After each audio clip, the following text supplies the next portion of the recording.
Welcome back to the cemetery. I'll be reading a short story I wrote. I hope y'all enjoy. Like if you do. Devil's B&B. What could be more romantic than celebrating a honeymoon on Valentine's Day? Well, for Joseph and Kim, it's not just a dream come true, it's also a nightmare.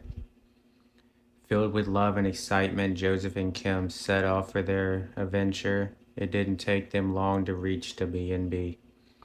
When they got there, Joseph led her inside to check in. "Hello, I'm Kim. This is Joseph. We would like a room, please," Kim said with excitement to the attendant as she approached the counter. "Yes, of course. Right this way," the woman replied before leading them up the flight of stairs. "This is such a big house you have," Kim said to the lady. She didn't reply. She just kept leading them to their room. "Here you are, Miss Kim," the woman said, gesturing towards the door. "You mean our room," Kim corrected her as she leaned against Joseph with her hand on his shoulder. "My apologies, miss." Kim and Joseph walked into the room, but Joseph stayed at the door. "This isn't much of a room. It only has a bed. Where's the bathroom?" Kim asked. "It's down the hall," Joseph said. Kim reached out for Joseph. He grabbed her arms and moved them away from him. "Get some sleep.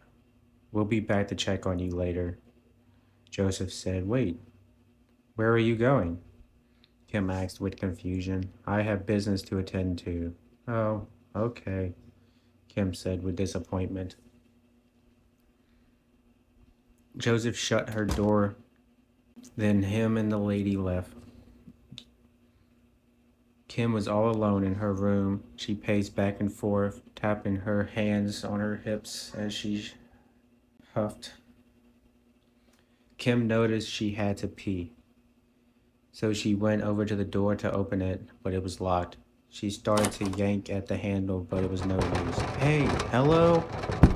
Kim shouted through the door. She continued to frantically pull at the door to get it open, but it remained locked. "Help me! Someone help me!" Kim yelled loudly. A man came to the door looking through the small window on it. "Oh, thank God. The door seems to be jammed." The man just looked at her with a serious look on his face as he unlocked the door.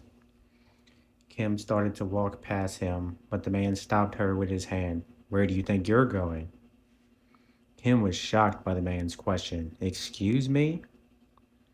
"I'm going to the bathroom," Kim said with an attitude. "It's after 6. You know the rules. No using the facilities after 5:30. "Rules? What kind of place is this?" The man just smirked at her as he shut and locked the door again, then walked away. "Hey, you can't keep me locked in here all night. This is illegal. Where's my husband? I want Joseph," Kim angrily shouted before giving up. She walked over to the bed and laid on her back, staring at the ceiling. After a few hours of laying in her bed awake, she eventually fell asleep.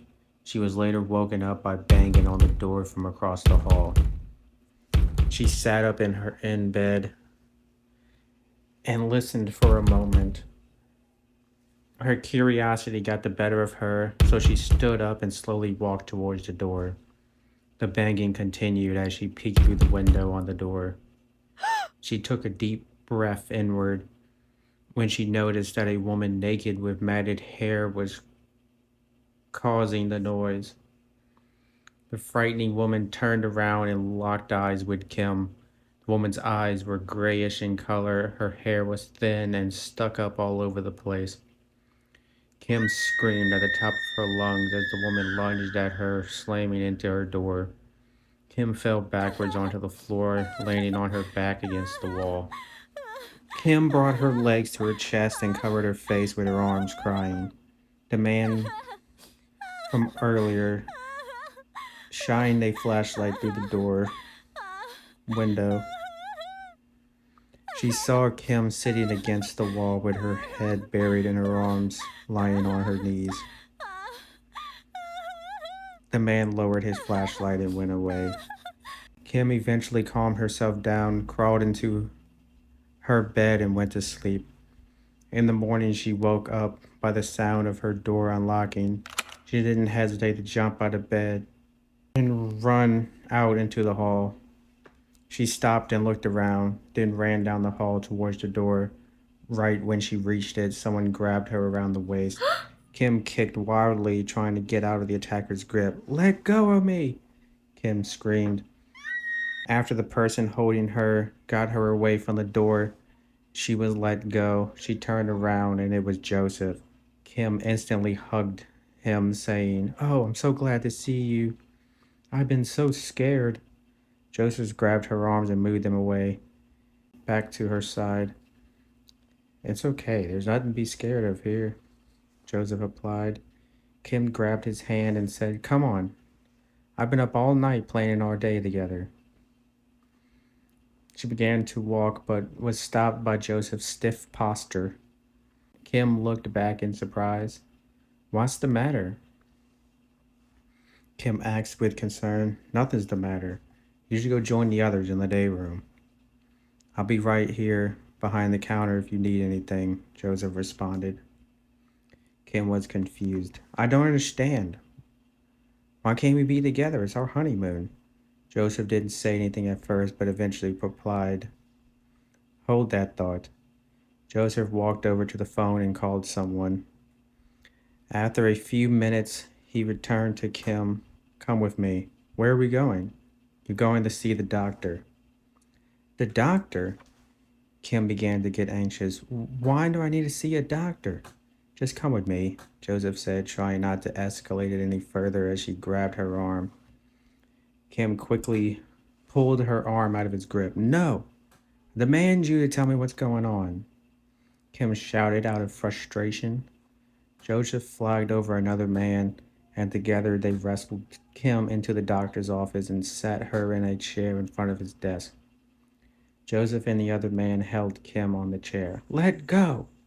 Kim yelled. The doctor nodded, and Joseph and the man let her go. Kim sat quietly in the chair. The doctor asked Kim, "Kimberly, do you know where you are?" Kim looked at the man confused. "How do you know my name?" "I am your therapist, Dr. Jones." Kim got even more confused. "You're lying. I don't have a therapist," Kim proclaimed. "Kimberly, we've been over this several times. You're not on your honeymoon, and Joseph is not your husband." Kim gripped the arms of the chair and then looked at Joseph. "Joseph, honey, please help me explain." "Joseph is not your husband. He is an orderly." Kim looked back at the doctor and raised up her hand. "I am married," Kim shouted. But when she looked at her hand, she didn't have a ring on. "Where's my ring? Someone stole my ring!" Kim yelled as she stood from her chair. She looked back at Joseph with pleading eyes. Before she could say anything, his name tag caught her eye. It said Robert Johnson, orderly.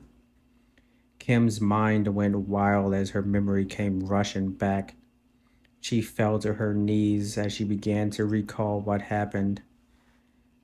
Several years ago on her honeymoon, her husband was drinking and driving with her in the car.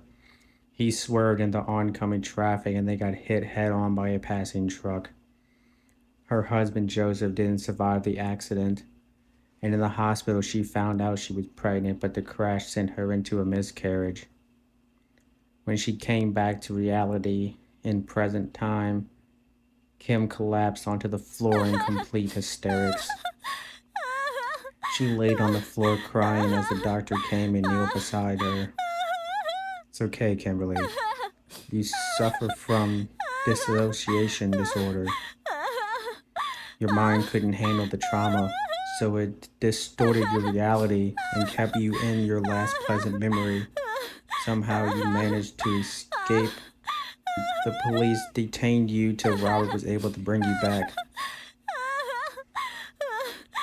Kim eventually calmed down and sat up, saying, "So that's what this is about?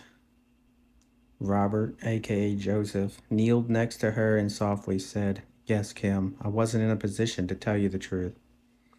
Kim looked at Robert and replied with a big smile, "We're going to have a baby?" Kim hugged Robert around his neck as Robert looked up at the doctor.